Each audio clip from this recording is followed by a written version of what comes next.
सामने ही प्रकट हो चुका है कि भारतीय जनता पार्टी किस तरह से भगवान प्रभु राम का नाम लेकर के जो राजनीति करती रही और उनके नाम से जिस तरह से अपने जेबें भरती रही। चंदा चोरी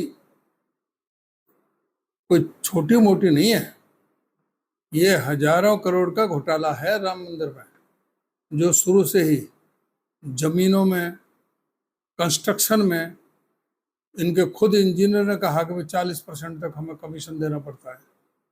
इनका जो ऑडिटर था महिपाल, जो आरएसएस का ही आदमी था, उसने कहा कि चंदा चोरी हो रहा है, लेकिन फिर भी चंपत राय ने, अनिल मिश्रा ने, किसी भी ट्रस्टी ने कोई उस पर ध्यान देने के बजाय उसको महिपाल को ही निकाल दिया।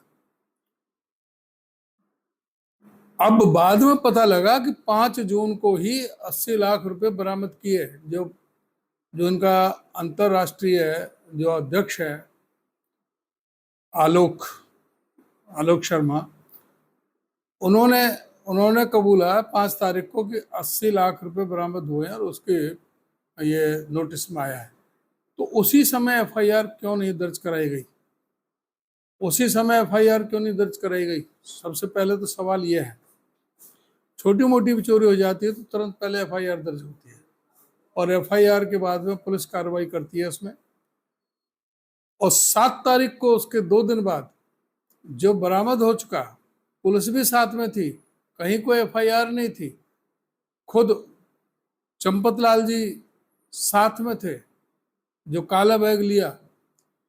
और उसके बाद 2 दिन बाद जब 7 तारीख को अखिलेश यादव ने थोड़ी परतें खोली तो उसकी सफाई देने के लिए चंपत लाल जी कहते हैं कि कोई लेख नहीं है, कोई नहीं है। अब 80 लाख हैं, कितने हैं वो तो ये बता रहे हैं, सैकड़ों करोड़ भी हो सकते हैं। उसी समय एफआईआर होती, पुलिस तफ्तीश होती, उसकी वीडियोग्राफी होती, मुकदमे दर्ज होते, गिरफ्तारी होती, कोई काम नहीं किया। और उसके फिर बाद में जब आरोप नई नई परतें खुलने लगी तब उसके बाद में 11 तारीख को जाकर के एसआईटी का गठन होता है। एसआईटी का क्या मतलब है? एसआईटी का जब गठन होता है जब पुलिस नाकाबिल रहती है, पुलिस जो उसमें कामयाब नहीं हो पाती, तो सरकार उसमें एसआईटी को स्पेशल इन्वेस्टिगेशन टीम लगाती है। लेकिन ये इन्वेस्टिगेशन टीम, इनको कोई अधिकार नहीं, इनके पास कोई एजेंडा नहीं, एसआईटी बोल दी। ये तो स्पेशल इंक्वायरी टीम थी, एसआईटी तो थी ही नहीं। और उसके बाद में जब इनने रिपोर्ट दी, जो 1 हफ्ते में देनी थी, वो 9 दिन 10 दिन बाद दी, कोई बात नहीं, लेकिन उसके बावजूद भी एसआईटी की रिपोर्ट पर एफआईआर दर्ज नहीं हुई। ट्रस्ट के एक ट्रस्टी ने, कृष्ण मोहन ने एफआईआर दर्ज कराई। जब एसआईटी की गुप्त रिपोर्ट थी, उनको कैसे पता लगी कि इसमें क्या है क्या नहीं है? कृष्ण मोहन ने जाकर के एफआईआर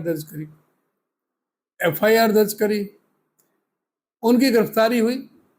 गिरफ्तारी के बाद में कोई भी चोरों से पुलिस रिमांड लिया जाता है, उनसे पूछताछ की जाती है, सख्ती की जाती है।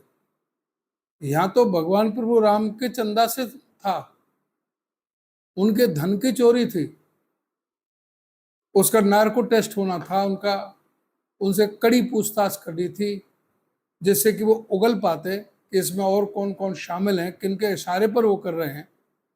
ये तो छोटी मछली हैं, जो मगरमच्छ थे, जो बड़े थे, उनका तो किसी में कोई हुआ ही नहीं, उन तक तो पहुंचे नहीं आज तक भी।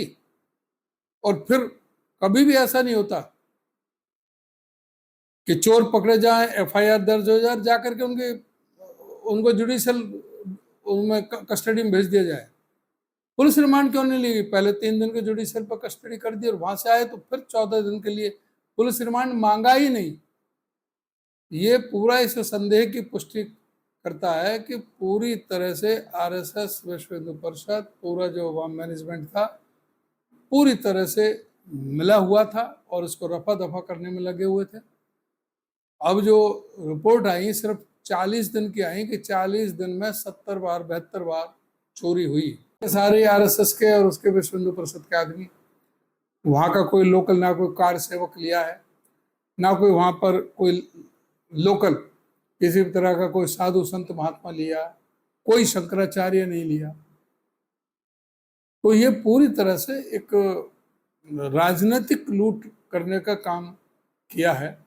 तो इसकी तो हमारी पार्टी मांग कर रही है कि इसके जो सुप्रीम कोर्ट के दिशा निर्देश के अनुसार, उनके मार्गदर्शन में, उनकी निगरानी में सीबीआई इस केस को इंक्वायरी करे और शीघ्र अतिशीघ्र इसको पता करे। वैसे तो बहुत कुछ वो सबूतों को मिटा चुके होंगे इतने दिनों में, और पुलिस रिमांड लेकर के उनको भी हो जाए। और ये जो चंपत लाल, अनिल मिश्रा, गोपाल राव जो बोरों में भर भर के नोट लेके जाते थे,